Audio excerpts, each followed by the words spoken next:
Hey guys, and welcome back to our YouTube channel. Today we're going to be discussing how best to deal with pressure. Whether you're at the front of the field or even in the mid-pack, there's going to be karts around you that want your position on the track. So they're going to be into the side of you, into the back of you, or trying to play games with you. So we're going to try and teach you guys some key lessons that how you can best prepare for your next upcoming race. Let's get stuck into it. So the first lesson I want to help you guys out with is don't get caught up with other people's noise.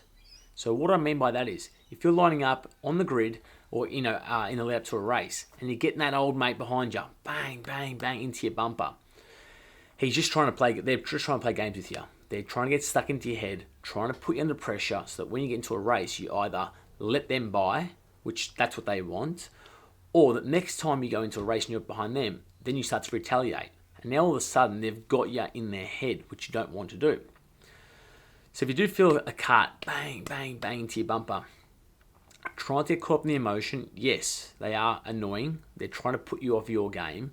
But as soon as you start looking around, they start to know, you know what, I'm getting stuck in Dave's head, which is something you don't want to show any weaknesses of.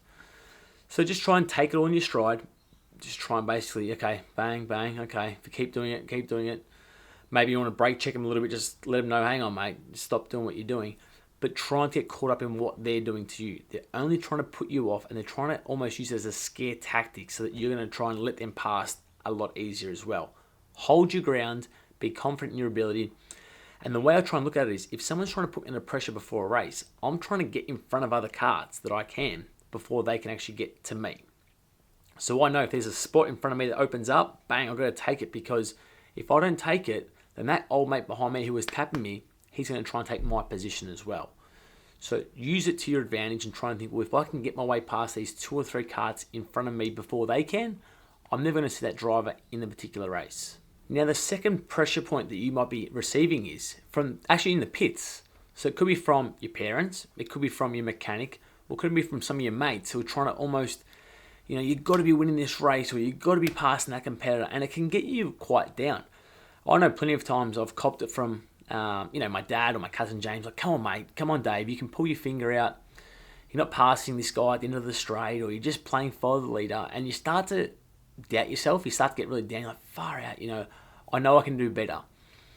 Now, one of the things now when I'm coaching, I can see the kids are down. Like, most of the time, they know their mistakes. So they come off the pits, they come into the pit lane, they may have known they didn't pass in the last lap, or they left the door open, a cart went past them. And so they're disappointed already in themselves. So there's no point in me then hammering that person, that kid, going, mate, what were you doing? You effed up this and you stuffed up there and you left the door open here, and all of a sudden the weight on this kid's shoulders just bang and pushing this kid down. Confidence is dipping down.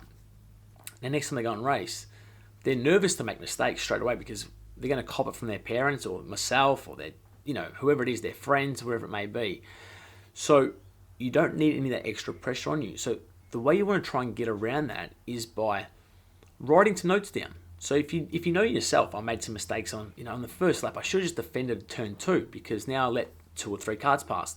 So you write it down yourself. So next time you go and race, the chances are you're going to minimize a lot of those mistakes that you may have just made. Now all of a sudden, your mechanic, your parent, your friends aren't saying, oh, Dave, you just left that door open at turn 2. They're going to say, that was a good job. I remember last race you left the door open. And they're not even making those mistakes. So straight away, they're building the confidence back up. They're going, mate, that was a good job. Not like, oh, you did that wrong again. So just that small change of you writing some notes down and you improving on yourself and those little mistakes that you may have previously made, all of a sudden now, it's all flipped. There's confidence rather than weight on your shoulders, and you can drive a lot more freely, and that's going to help you out on the track. And our last point when it comes to dealing with pressure is, if you're the front go-kart and you're starting to having to look behind a lot. Now, if I'm the chasing driver, I can see straight away that driver in front of me is starting to get nervous. They're under pressure. They're trying as hard as they can, but they don't have any more speed to give. So if you start to give them a couple of love taps out of the corner, or you're starting to just peek your nose onto the straight, even if you can't quite pass, then they're starting to over-defend because they're like, far out, I've got no more pace to give. And this driver behind me is really, trying to get their nose in or trying to overtake me.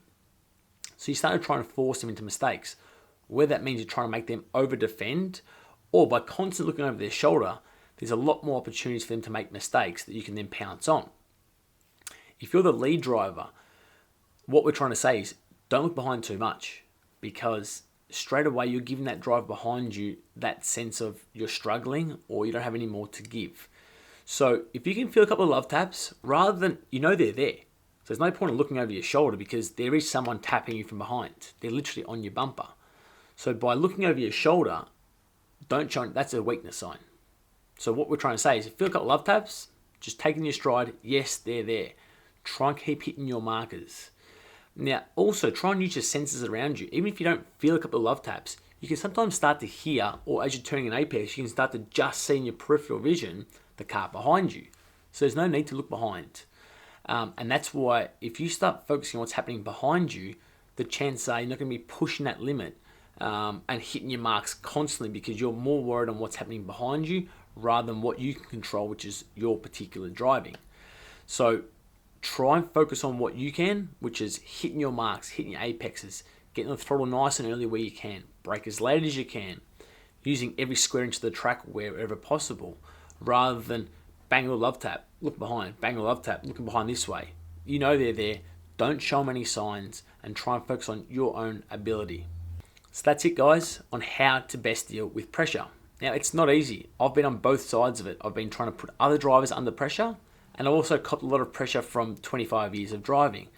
And now, the further up the field that you get, it's the mindset and the mental edge that can get you always towards the point end, rather than getting there once or two races, it gets too hard, bang, I'm back into 5th or 6th.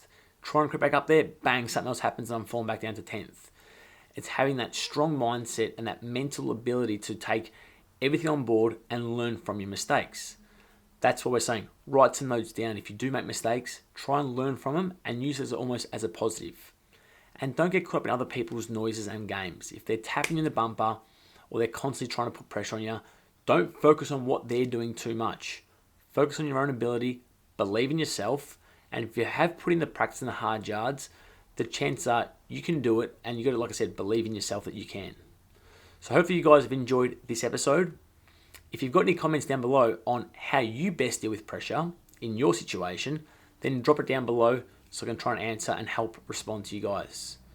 Remember, click subscribe if you've enjoyed this episode and you don't want to miss any future episodes. I'm your host, 18-time Australian champion David Serra. I look forward to chatting to you guys next time. Cheers.